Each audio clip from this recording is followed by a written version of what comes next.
Hello friends, मैं आपको शिवानी जी की कहानी नथ सुनाने जा रही हूँ। तो लीजिए सुनते हैं कहानी नथ। लेखिका है शिवानी जी। पुट्टी ने उठकर अपनी छोटी सी खिड़की के द्वार खोल दिए। धुएं से काली दीवारों पर सूरज की किरणों का जाल बिछ गया। छत से झूलते हुए छींके में धरे ताजे मक्खन की खुशबू से कमरा भर गया और पुट्टी के हृदय में एक टीस सी उठ गई। क्या करेगी उस खुशबू का जब उस मक्खन को खाने वाला ही नहीं रहा। ऐसे ही ताजे मक्खन की डली फाफर की काली रोटी पर धरकर खाते खाते उसके पति ने उसके मुंह में अपना जूठा गस्सा ठूस दिया था। ठीक जाने के एक दिन पहले उस दिन भी ऐसे ही खिड़की के पट से चोर सा उजाला आकर पूरे कमरे में फैल गया था और उसी उजाले के पीछे पीछे न जाने कहां से उसकी सास आकर खड़ी हो गई थी। अपने दृष्ट फौजी पुत्र की बहू को करकसा सास ने वहीं चीर कर धर दिया था। हद है बेशर्मी की भी। हमारे कुआओं की छोकरी होती तो ऐसी बेशर्म थोड़ी ही होती। न तिब्बत की लामानी इसी से गुण दिखा रही है। सास के जाने के पश्चात वह कितनी देर तक पति की छाती पर सिर धरे सुबकती रही थी, पर जिस छाती को चीनियों की गोली की वर्षा झेलनी थी वह सुंदर पत्नी की टेक बनती भी कैसे। गुमान सिंह के जाते ही पुट्टी पर विपत्तियों का पर्वत टूट पड़ा। सास, विधवा ननंद और जिठानी की गालियां सुनती तो वह जानबूझकर ही बहरी बन जाती। दोनों कानों पर हाथ धरकर इशारा करती कि उसे कुछ भी नहीं सुनाई दे रहा है। विधवा ननंद का पर्वताकार शरीर क्रोध के भूकंप से डोल उठता।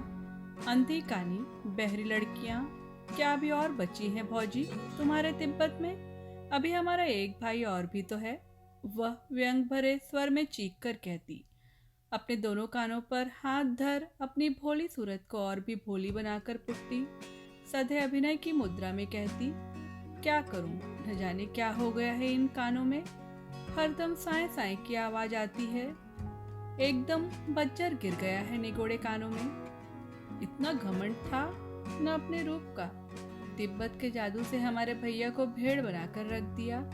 इसी से भगवान ने सजा दी। भगवान करे तुम्हारे कानों पर ही नहीं पूरे शरीर पर बज्जर गिरे। कुलक्षणी न होती तो क्या गुमान को लद्दाख जाना पड़ता। पुट्टी अपनी हिरनी की सी तरल दृष्टि से उसे देखकर हंसती रहती, जैसे उसकी पुरुष गर्जना का एक शब्द भी उसके पल्ले न पड़ा हो। माता, भाई, भौजाई और विधवा बहन से लोहा लेकर ही गुमानों से ब्याह लाया था। अपनी माँ के साथ वह गांव-गांव में फेरी लगाकर बिसाती का छोटा मोटा सामान बेचा करती थी। स्वाद से दमकते लाल चेहरे पर उसकी तीखी नाक और बड़ी बड़ी आंखें लामा कन्याओं की भांति चपटी और छोटी नहीं थी। कानों में गंदे पीले सूत में गुथे फिरोजा और मूंगे झूलते थे।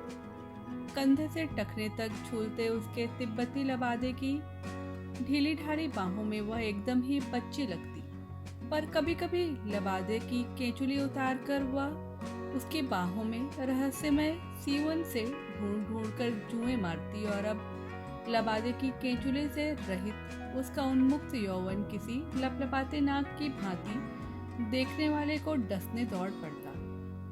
कुमार ने भी उसे एक दिन बिना केचुली के देख लिया। ग्राम के चौराहे पर उसकी माँ ने अपनी गंदी चादर फैलाकर दुकान खोल दी थी। जम्बू, गनफ्रेणी आदि मसाले की जड़ी बूटियों के बीच वह स्वयं टांग पसार कर धूप सेक रही थी और एक टीले पर बैठी उसकी सुंदरी पुत्री अपने लबादे की बाहों से जुएं बिन बिन कर मार रही थी। गुमान सिंह छुट्टियों में घर आया हुआ था। सुबह उठकर वह घूमने निकला और माँ बेटी की हाट के सामने ठिठक कर खड़ा हो गया। पुट्टी अपनी सुडौल बाहों को अपने लबादे की मुर्दा बाहों से टटोल टटोल कर जुएं निकाल रही थी। गुमान को देखा तो लजाकर उसने हाथ खींच लिए। उसके गालों की उठी मंगोल हड्डियों के बीच गुलाबी रस का सागर छलक उठा। चौड़े माथे पर गोंद की तरह चिपकाई काले केसों की पुट्टी से कुछ केस निकलकर हवा में फरफरा रहे थे।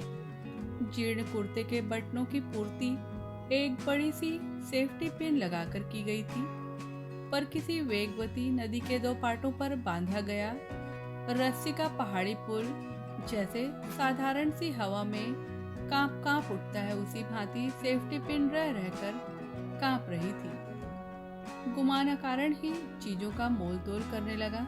कभी मैली चादर पर सजे छोटे आईने में अपनी मूंछ संवारता, कभी नीले फिरोजे की अंगूठी पहनता और कभी उठाकर तिब्बती घंटियां ही टनटनाने लगता। क्यों बेकार में गड़बड़ करता? पुट्टी की माँ ने अपनी टूटी फूटी हिंदी में उसे छिड़क दिया, लेना है तो लो, नहीं तो जाओ। उसकी युवा पुत्री के आते ही ग्राम के मंचलों की भीड़ जम जाना नित्य का नियम था, पर वह बड़ी खूंखार और रूखी औरत थी। जौ की शराब और भेड़ बकरे के कच्चे गोश्त ने उसका रक्तचाप शायद और भी बढ़ा दिया था। असली और नकली ग्राहक को वह चट से बीन कर फटक देती थी, पर गुमान सिंह को दोबारा झिड़कने का साहस उसे भी नहीं हुआ। उस कोरे तरुण की निर्भीक दृष्टि में कुछ अजीब मोहिनी थी। फिर वह फौजी जवान था, ऐसा फौजी जो एक दो दिन में ही निर्मम चीनी लुटेरों को भगाने लाम पर जा रहा था। पुट्टी की माँ का मन अकारण ही ममता से भर गया। चीनियों को वह कभी क्षमा नहीं कर सकती थी। उसके इकलौते 12 वर्ष के पुत्र को उन्होंने चीन के किसी स्कूल में पढ़ने भेज दिया था। उसके दमे के रोगी पति को सड़क की बेगार में जोत जोत कर मार डाला था। उसके हाथी से विराट याक को काट काट कर हत्यारों ने अपनी फौजी टुकड़ी को खिला दिया था, और एक दिन भी वह चूकती तो उसकी पुट्टी को भी उड़ा ले जाते। रात ही रात में वह मणि पद्मिनी हुम जबती पुत्री को खींचती गिरती पड़ती तिब्बत की सीमा पार कर गई थी। उन्हीं चीनियों को मार भगाने गुमान जा रहा था। इसी से वह उसकी श्रद्धा का पात्र बन गया। वह नित्य ही उस सराय में पहुंच जाता जहां पुट्टी अपनी माँ के साथ रहती थी। पुट्टी उसके लिए मक्खन नमक वाली गरम तिब्बती चाय और पसम सहित भुने गए भेड़ की रान के बड़े बड़े टुकड़े तैयार कर लाती। पुट्टी की माँ दोनों पर अपनी छोटी छोटी आंखों का अंकुश लगाए बैठी रहती। फिर भी न जाने कब पुट्टी के मंगोल कटाक्षों की अरगला गुमान के हृदय पर स्वयं ही लग गई थी। जाने के 3 दिन पूर्व गुमान ने पुट्टी की माँ के सम्मुख उसकी पुत्री से विवाह का प्रस्ताव रखा तो वह बड़े सोच में पड़ गई। कुमैयों के बीच खाली दाल भात खाकर उसकी तिब्बती बेटी कैसे जिएगी? बिना जौ की शराब के उसके गले के नीचे रोटी का गस्सा नहीं उतरता, और फिर दूध चीनी वाली चाय भला कौन तिब्बती लड़की कुटक पाएगी? फिर वह गुमान की माँ और विधवा बहन को देख चुकी थी। उस क्रूर बुढ़िया के शासन में उसकी पुट्टी घुल घुल कर रह जाएगी? नहीं। दृढ़ स्वर में अपना निश्चय प्रकट करने को उसने अपनी गर्दन ऊंची की तो देखा गुमान और पुट्टी दोनों दीन याचक की दृष्टि से उसे देख रहे थे। दूसरे ही क्षण पुट्टी की माँ को ग्राम के मंचलों का ध्यान आया, जो भूखे व्याघ्र की भांति पुट्टी को किसी भी क्षण निगल जाने को तत्पर थे। उसने अपनी सहमति दे दी, पर अभी गुमान को अपनी माँ बहन और बिरादरी से मोर्चा लेना था।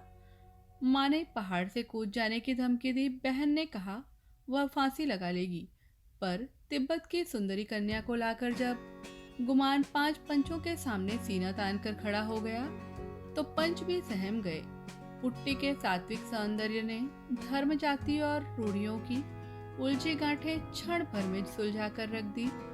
दूसरे ग्राम से पंडित बुलाकर गुमान के युवा मित्रों ने फेरे फिरा दिए और कुछ याकूत फिरोजे, चांदी की 3-4 दंत खुंदनियां और 4 बकरियों के दहेज के साथ जोर जोर से रोकर पुट्टी की माँ ने उसे सराय से ससुराल के लिए विदा किया। न जाने कितनी गालियों से सास ने उसका वरण किया। जेठानी और ननंद उसके विचित्र लबादे का मजाक बनाती जोर जोर से हंस रही थी, किंतु उस बदसूरत लबाते के भीतर जगमगाते रत्न को एक ही व्यक्ति ने पहचाना, और वह था गुमान। वह जितना ही अपनी भोली विचित्र पत्नी को देखता, उतना ही उसके सौंदर्य में डूबता चला जाता। पुट्टी बहुत कम बोलती और बोलने और हंसने में उसके गालों की ऊंची हड्डियां कुछ और भी ऊंची उठ जाती थी।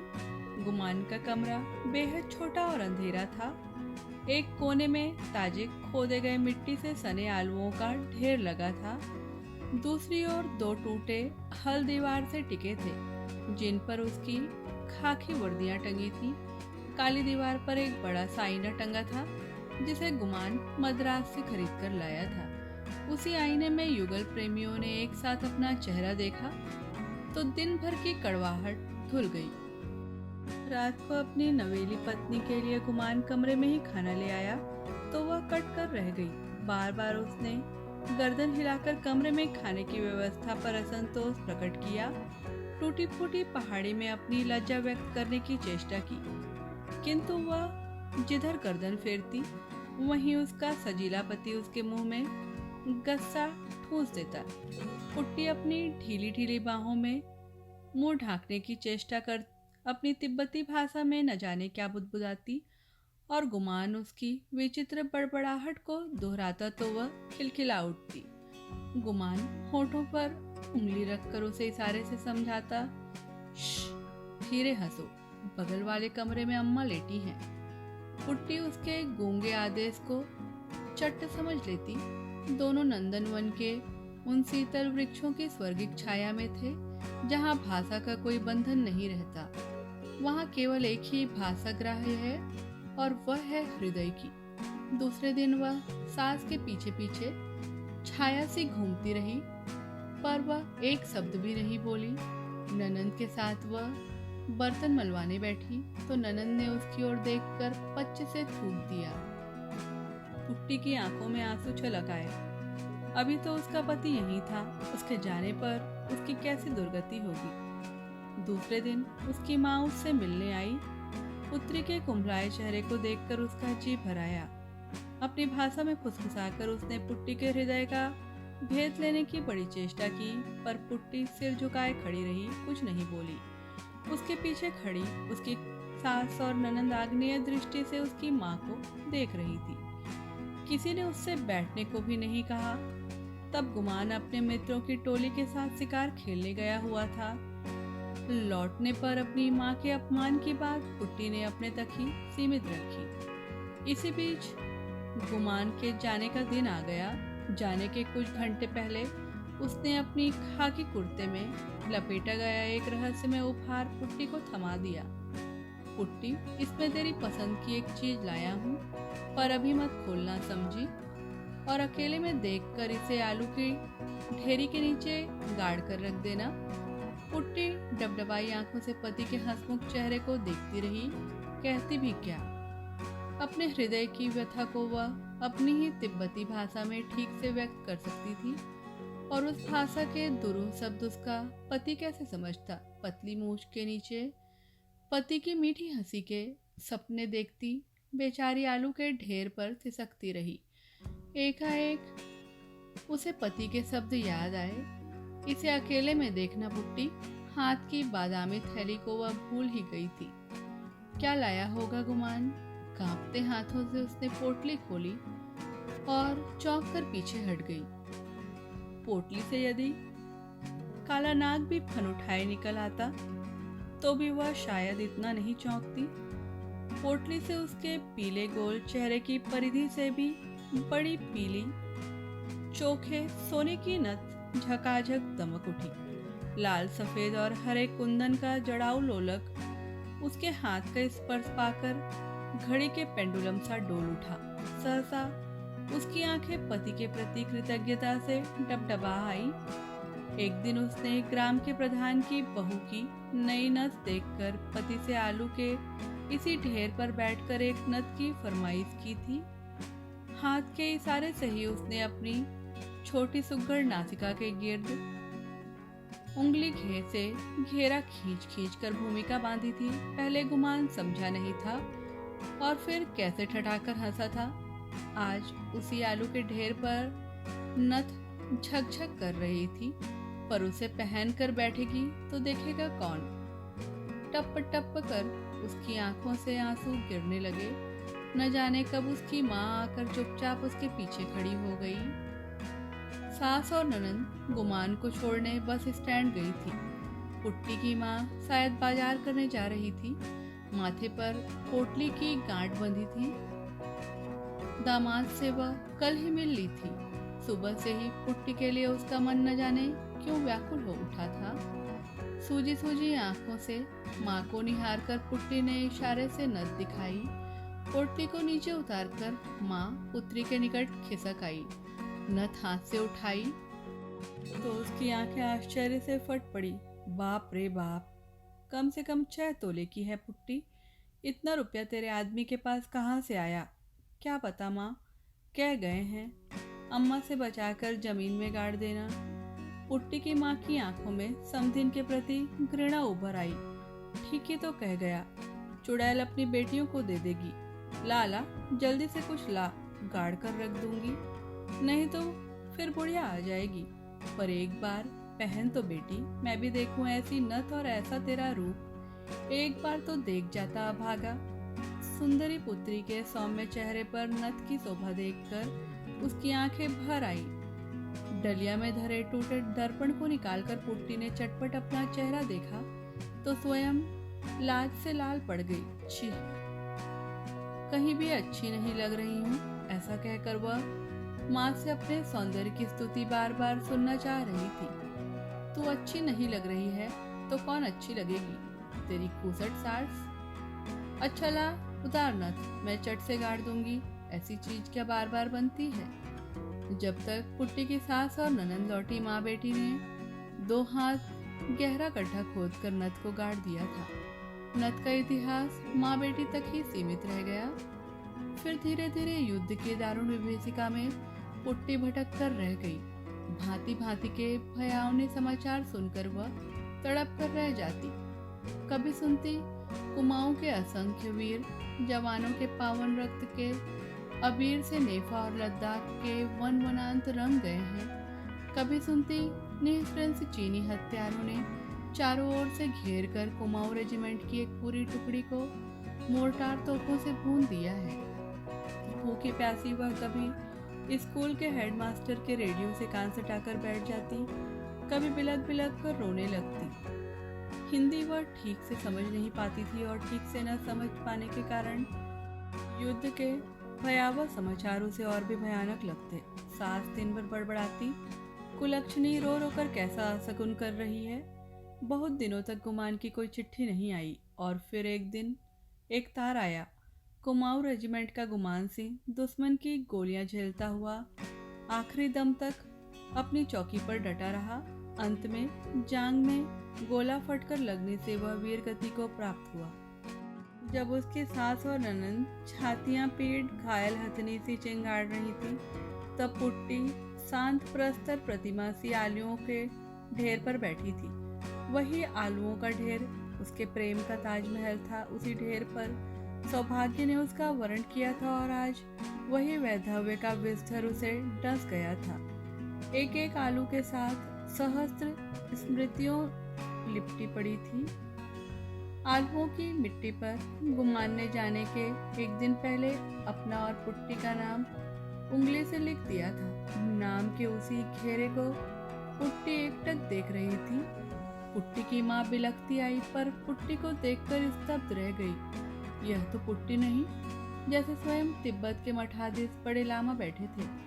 उसकी आंखों में एक भी आंसू नहीं था। स्थिर दृष्टि उठाकर उसने अपनी माँ को देखा। मेरी बच्ची मेरे साथ घर चलेगी? वह अपना चेहरा उसके पास सटाकर बोली, नहीं नहीं, मैं वहीं रहूंगी। आलुओं की ढेरी को ममता से देखकर पुट्टी ने मुंह फेर लिया।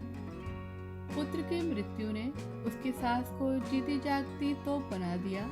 वह दिन रात आग उगलती, पर पुट्टी पत्थर बन गई थी। वो रोज रात को वह पति की वर्दी सूंघती, माथे से लगाती और फिर छाती से लगाकर आलुओं के ढेर पर लेट जाती।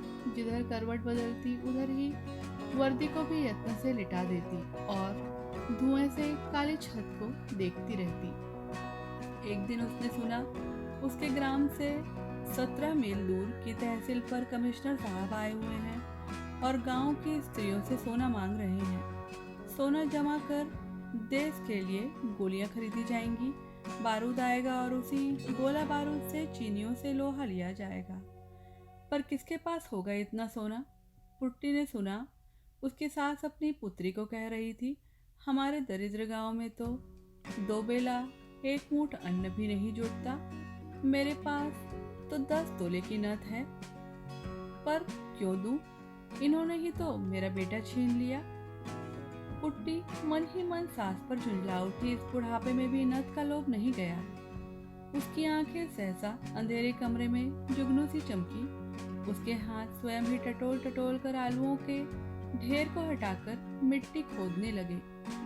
गांव की तहसील में बड़ी भीड़ थी। कमिश्नर साहब ने अपने बंद गले के अफसरी कोट के बटन खोलकर बड़ा जोशीला भाषण दिया। उसमें उन्होंने यह भी उल्लेख किया कि किस प्रकार उसकी पत्नी ने अपने गले की चेन खोलकर स्वेच्छा से रक्षा कोष की झोली में डाल दी थी। सभा में एक अजीब सी स्तब्धता थी। तभी भीड़ को चीरकर एक तिब्बती किशोरी बढ़ गई। उसके फटे लबादे की बाहों से उसकी बतासे सी सफेद कूनियां निकल आई थी। तेजी से चलने के कारण वह अभी हाँफ रही थी। ललाट पर पसीने की बूंदें उसके चंपई रंग को और भी मनोहारी बना रही थी। जल्दी से हाथ की खाकी पोटली को कमिश्नर की थैली में डालकर वह भीड़ में खो गई। न उसे अपनी उदारता की घोषणा करने का अवकाश था, न कोई कामना। कमिश्नर महिषी की पतली आधे तोले की चेन नई सोने की नथ की कुंडली के नीचे न जाने कहां छुप गई। बातों के धनी कमिश्नर की सतर मूछों को पुट्टी के आकस्मिक आगमन ने सहसा खींचकर नीचा कर दिया। अपनी पत्नी के सामान्य दान की ऊंची घोषणा का खोखलापन उन्हें स्वयं धिक्कार उठा। क्या वह पतली चेन उनकी पत्नी का एकमात्र आभूषण था? उनका 100 तोला सोना तो स्टेट बैंक के लॉकर से लाकर स्वयं उनकी मां ने कहीं गाड़ दिया था। युद्ध के दिनों में भला बैंक में सोना कौन धरेगा बेटा, मां ने कहा था। कांपते कंठ से उन्होंने भीड़ को सूचित कर दिया, एक अज्ञात महिला अभी अभी नथ दे गई है। भीड़ में वह जहां कहीं भी हो, आकर इसकी रसीद ले जाएं। हाथ में पकड़कर उन्होंने नथ उठाकर भीड़ को दिखाई। तिलमिलाते रौद्र की प्रखर किरणों में नथ झकझक कर उठी। भीड़ से कोई भी महिला उठकर रसीद लेने नहीं आई। केवल नथ ही चमक चमक कर पुट्टी के सात्विक दान की रसीद अपने सुनहले अक्षरों में स्वयं लिख गई। तो दोस्तों, आप सुन रहे थे शिवानी जी की कहानी नथ। प्लीज फ्रेंड्स, आपसे रिक्वेस्ट है कि please like and subscribe my channel. Thank you.